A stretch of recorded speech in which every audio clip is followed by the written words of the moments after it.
Bonjour, dans cette vidéo je vais faire l'activité expérimentale sur les changements d'état.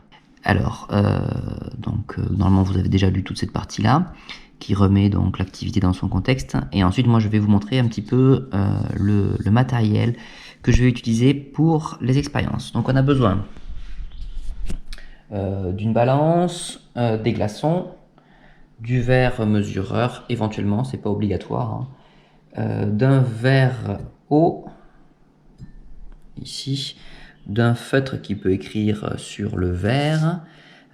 Ici, on a une bouteille d'huile.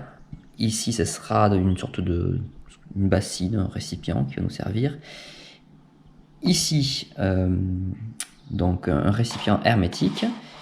Et il y a juste besoin en plus éventuellement d'une canette de soda. Première expérience, il faut donc remplir un verre d'eau aux 3/4 et ensuite marquer le niveau de l'eau. Donc pour marquer le niveau de l'eau, je vous invite à être le plus précis possible. Alors là, n'hésitez pas à vous pencher pour être bien précis, hein. Il faut mettre votre œil au niveau de la surface de l'eau pour être précis. Je le mets au congélateur sans bien sûr le renverser.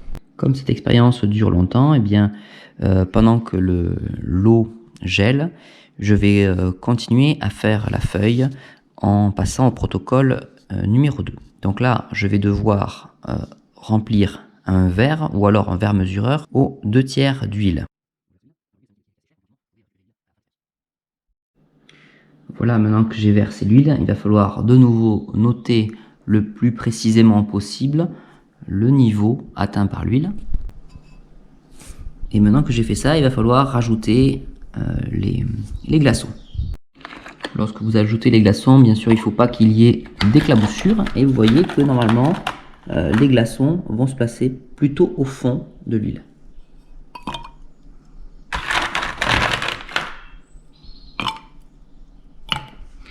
Là, vous en rajoutez un maximum.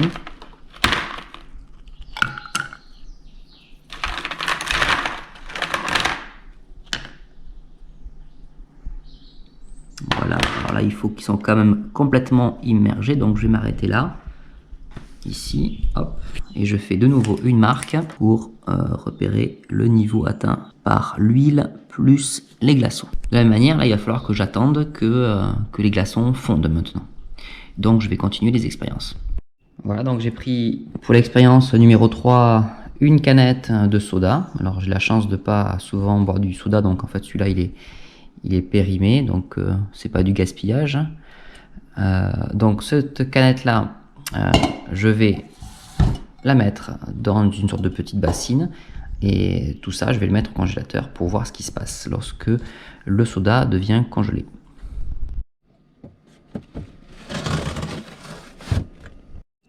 Dernière expérience qui prend du temps aussi, donc on va la lancer tout de suite. Protocole numéro 4, on va essayer de savoir si la masse change lorsque la glace fond. Donc pour faire ça, eh bien, donc, il faut une balance. Hop, je vais l'allumer, je ne vais pas utiliser le bouton tard ici, puisque la masse du récipient a priori ne va pas changer. Ça y est, j'ai mis les glaçons et donc je relève la masse. Donc il est important ici de la noter. Donc ça fait 172,8 grammes dans mon cas. Voilà, pareil, là il va falloir attendre que les glaçons fondent. Maintenant toutes les expériences sont terminées et on va pouvoir regarder les résultats. Expérience numéro 1, on avait mis un verre rempli d'eau jusqu'au trait. Et donc on voit que en fait la glace maintenant a nettement dépassé le trait qu'on avait fait au départ. Ça veut dire que eh bien, la glace occupe plus de place que l'eau liquide.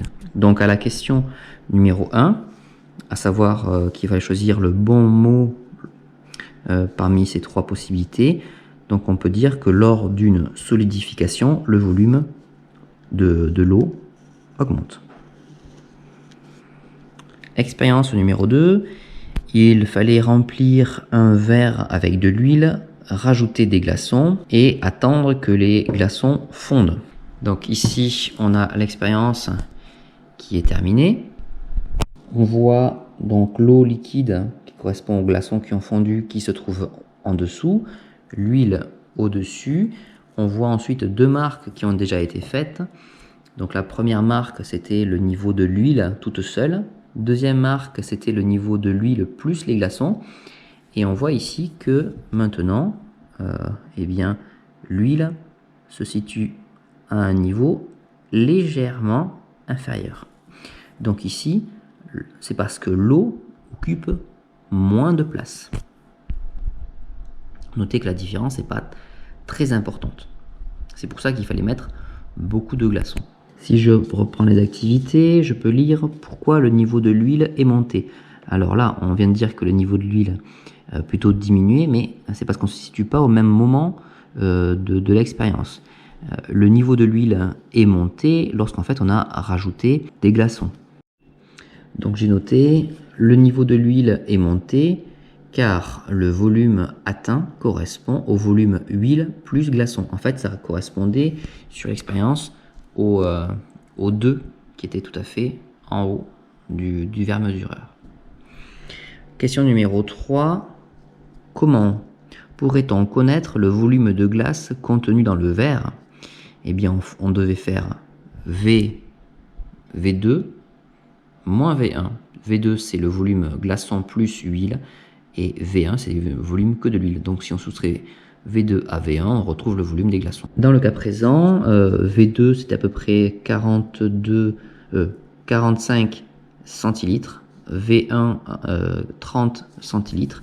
Et donc, la différence, je vais corriger, c'est donc environ 15 centilitres. On continue la feuille d'exercice. D'après vos observations, comment évolue le volume lors de la fusion de l'eau? Donc là, l'eau était glacée, elle a fondu, c'est donc une fusion. Effectivement, on a vu que là, il diminue.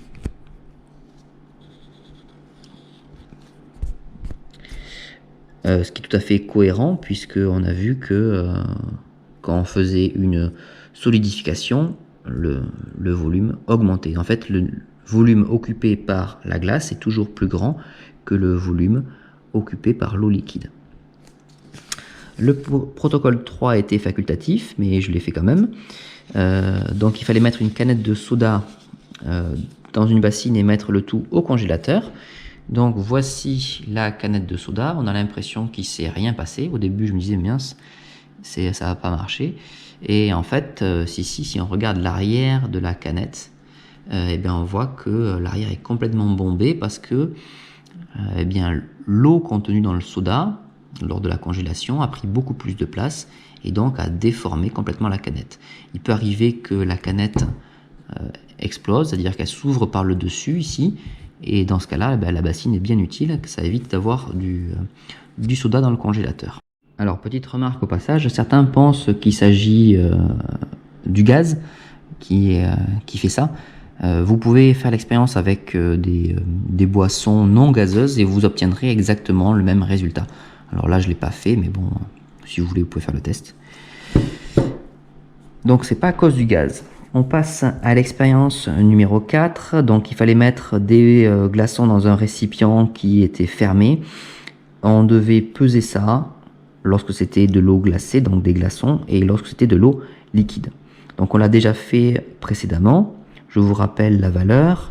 Donc, au départ, la masse du récipient était de 172,8 grammes. Alors, c'est le récipient, bien sûr, plus l'eau sous forme de glace qu'elle contenait. À la fin, la masse du récipient est de... Donc là, on va faire l'expérience. Donc là, hop, on voit bien que l'eau est bien fondue. Je mets le récipient sur la balance.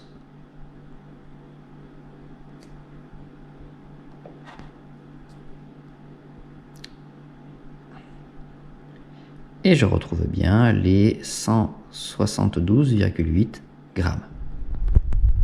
Donc on peut en déduire que la masse n'a pas changé. 172,8 grammes, je peux en déduire que la masse n'a pas changé.